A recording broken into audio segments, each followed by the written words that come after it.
Hey guys, I'm just gonna ink these characters here.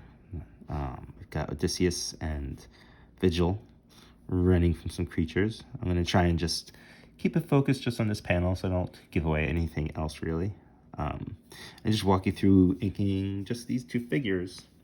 This is about as detailed as my pencils get. Sometimes a little more, sometimes a little less. Sometimes I'll go in and define some of this a little bit better. Hold on. Which also add a lighter gray. There we go. So I'll do this to tighten a little bit where I feel like I need to.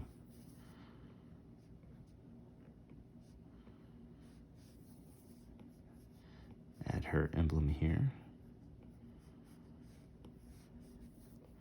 So like I might do a little bit of this to tighten it up some.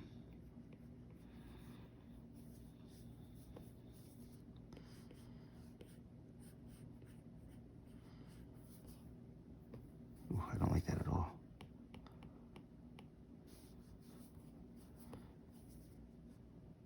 Yeah, I mean, I guess it'll work better this way. I was thinking of switching her foot out. Actually, that works better. I'm gonna do that.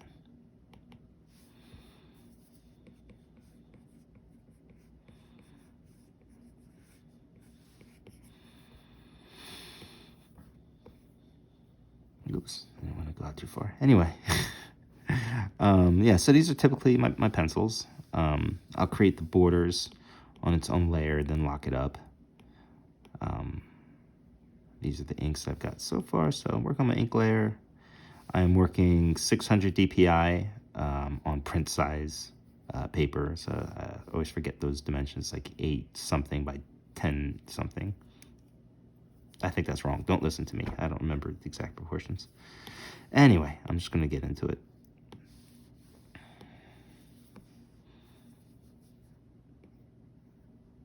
I'm going to fix my ink. Working in Clip Studio, as always. When I'm inking, I'm looking for kind of shapes here. So I'm thinking about, looks like generally the light source is going to be coming from back here around. So it means the lines are going to be heavier where the light gets darker. And also just to help express the form and shape, the sort of bounce of the characters and stuff. So it's a combination of describing literal shape and a more of still a little early for me, so my words aren't all working. Symbolic shapes. So you have literal shapes, like I want to describe the roundness of her calf here. So it gets pretty literal, you know, thin lines up towards where the light is coming from, thicker towards the bottom. It's a little sloppy too. Let's see if I can clean that up some. So that's fairly literal.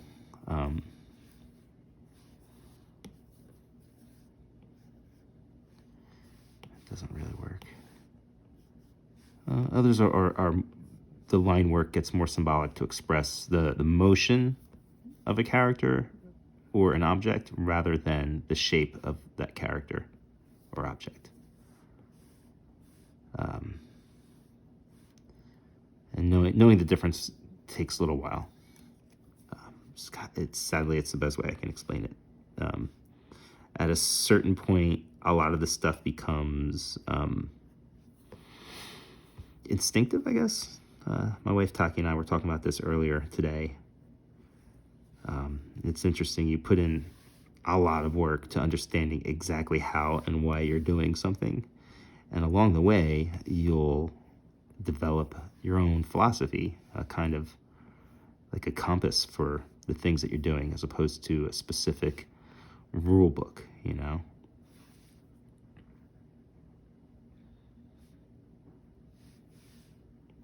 And that feels good, but it's not good for trying to express those ideas to other people all the time. So I'm sure I've confused some of you with the inking lines as something literal, as a literal object, and something that is expressing a movement. Plus, I can't help but notice I've become a horrible rambler during this whole pandemic thing. My lack of interaction with other people has taken a toll. In fact, I did a podcast, a really big podcast. It would have been the biggest podcast I've ever done. Biggest as in like audience size and stuff. And I ended up kind of rambling so much that the producers decided to not use it. I didn't say anything wrong or stupid or whatever. It was just this high energy, the opposite of what you're hearing right now. It's just this high energy, rambly from subject to subject. It was very strange. And that's when I realized, oh, all of this isolation has finally destroyed me. But it's okay. We'll get our shots in time, sometime, and start seeing people again, and being social again, and all that. Have to wait a little longer than most people. Like Taki's got to wait because of her multiple sclerosis medication that she's on, or treatments. She's got to wait a little longer between her last treatment and being able to get the shots. And I'm trying to get them too, but everything's sold out or you can't get an appointment.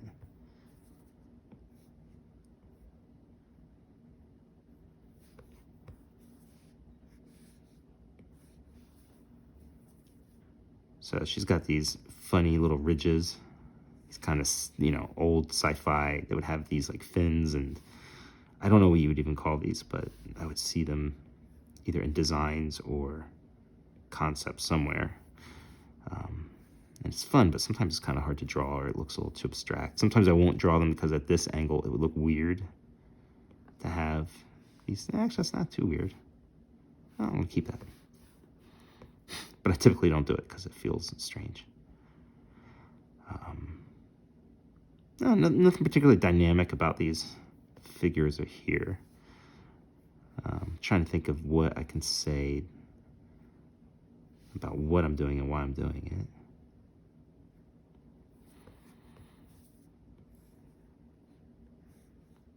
I love the bounciness I can get out of the lines here in Clip Studio. Like, by bounce, I mean just thin to thick. And it happens dramatically. It all happens like right here. It goes from this thin monotone line quickly to changing directions and getting thicker. And that adds the sense of bounce. It's the only word I can think of. And it's really a rewarding feeling when you're laying down certain lines and like, oh, wow, this is exactly how I want it to go. And it's expressing the thought that I wanted it to. It's a good feeling.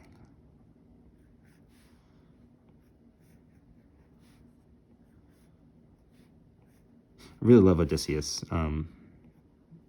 He's a lot of fun to draw. I love that he's kind of barrel-chested, pretty muscular, but clearly covered by, a layer of older fat, kind of like me, I'm 48 or whatever. I'm built like a little tank, but, probably 30 pounds overweight or so. So I like drawing his gut kind of like mine. Like it's like barrel-chested, but comes out slightly. It's really fun to draw. Anyway, and obviously his hair, the wild hair, the giant mustache, super, super fun to draw. In fact, he was the first character to come together. He was the first one where I even had the character in mind. I was kind of like, I bet Odysseus looks like this. And then literally I just drew this dude pretty much exactly like you see here. He has a slightly different shirt on or something. But Odysseus is one of those characters that I guess it's appropriate to make a Greek mythology analogy. Odysseus was like Athena, like just bursting from my head, fully formed. That doesn't happen very often, but when it does, it feels great. Just a great feeling.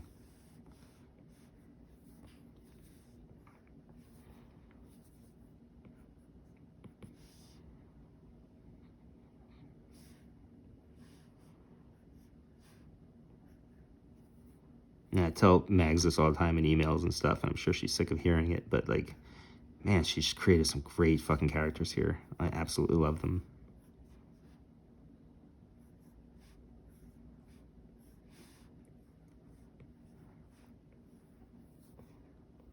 It's what pulled me in to wanting to do this.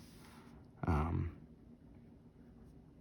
sure at some point we'll talk more about the process of getting this together and stuff, but she actually pitched this to me once before while we were working on something else, and I was just like, oh, I can't. It's too much of a commitment. It's too much stuff and whatnot. And she brought it up once, maybe twice again after that. And eventually I was like, all right, just send me the outline. And then, like, as I'm reading it, I'm like, oh my God, this is great. And it's mostly the character stuff, character interactions. The way these two interact, I absolutely love it. Their relationship is unique, and I can't wait to see the journey that they go on. The other characters all have great personalities and stuff too. They all went through various stages of character design and creation and back and forth and all of that.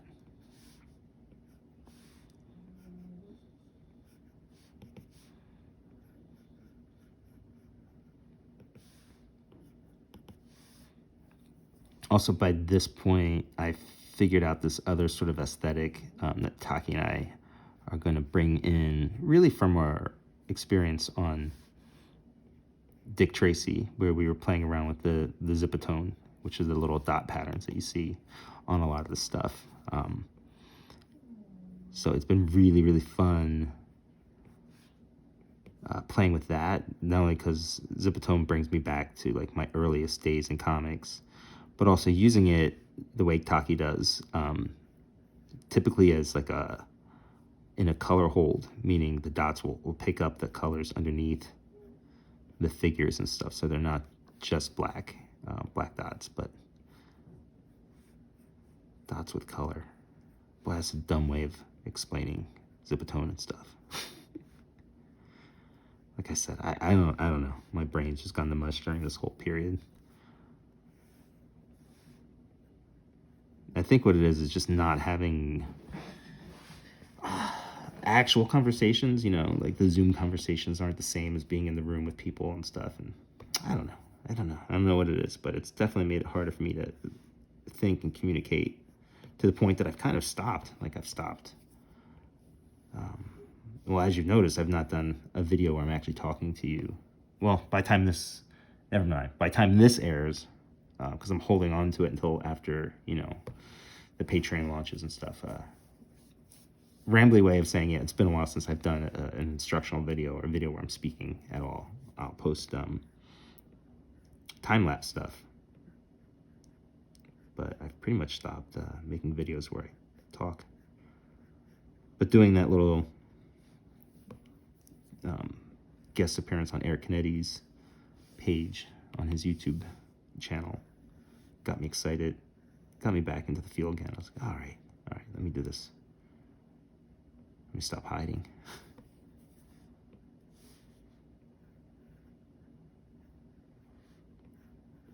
In fact, I'm going to get brave and do a live stream at some point. The only thing about that with a live stream is you have to kind of commit to a time, and you tell people this is when it's going to be, so that they have, a heads up and they can ask questions. But I don't like scheduling things because, I don't know, just a workhorse. So like, I feel like even scheduling something feels stressful because it's time that I know I'm not going to be working. These days, I've just taken on a lot of extra stuff, even more than I usually do. And so I'm definitely working pretty burned out, and it's a sprint marathon for a little while. And there's not much I can do about it. Just, you know, just do it. It's hard. But not that hard when I think about it, because there's nothing else I'd rather do. But what that means is, in another rambling way, I basically work the entire day, and I work up through the night as long as I can. And by night, I mean I'm usually clocking out by 9:30 at the latest. But I'll go from there straight to the couch, because at that point, my brain is done. Because this stuff takes mental energy, and it can be hard. So yeah, by the time I'm done working, I'm not doing anything else, which makes stuff like emails hard. It's hard to keep up with people, to get back to people, to answer questions, to do other things that aren't work right now. It's hard. It's not a way I typically live. I do work a whole lot, and work takes up most of my day, but I like to be able to work hard and fast, but also to be able to take off and relax when I need to. And I just haven't been able to do that since like mid-December or something. And it's now late March. But I can also get through it because I know it's circumstantial. Won't last forever. All right, here's just these. Take a look here. I'm going to be adding much more detail and stuff. What I do a lot of time is, once I have the basic figures drawn out like this, like it is here, I move on. This is what I call the coloring book stage, where basically the outlines, the basic information, the very least of what I can do on this panel is done, other than well, there's still a background, but I mean, as far as the figures go. So then I'll typically move forward now that the basics are done. And what that allows me to do is it gives me a sense of accomplishment, of momentum.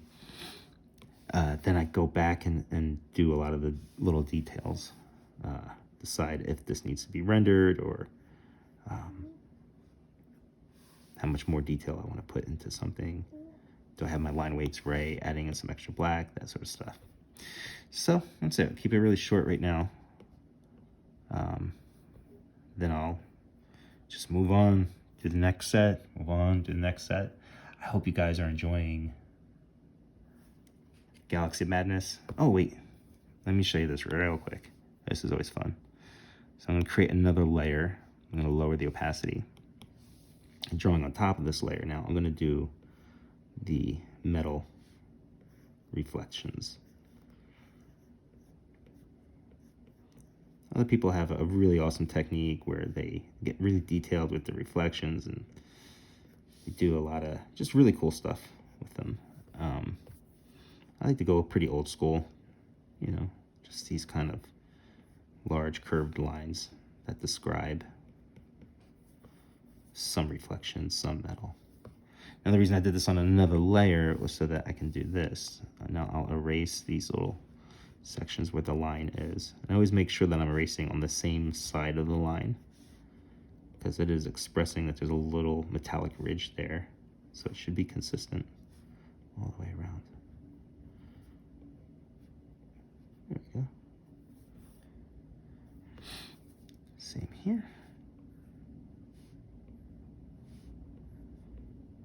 And then all I gotta do is bump that opacity back up. And then I'll combine it to the layer below, so it's all one layer now. Easy, easy peasy. Also be fun to leave it on another layer and just let Taki do it as like a color hold. Like I could see these being like a different color hold, like a reflection thing. Maybe I'll try that next time. Anyway, yeah, so that's it. I hope you guys are enjoying the book. I hope you're enjoying these videos. I'm hoping that by the time this airs, this video goes up, that the book will be out, and we'll get a sense that people love it, and we can do it for as long as we want. Fingers crossed. Thanks, guys. Take care.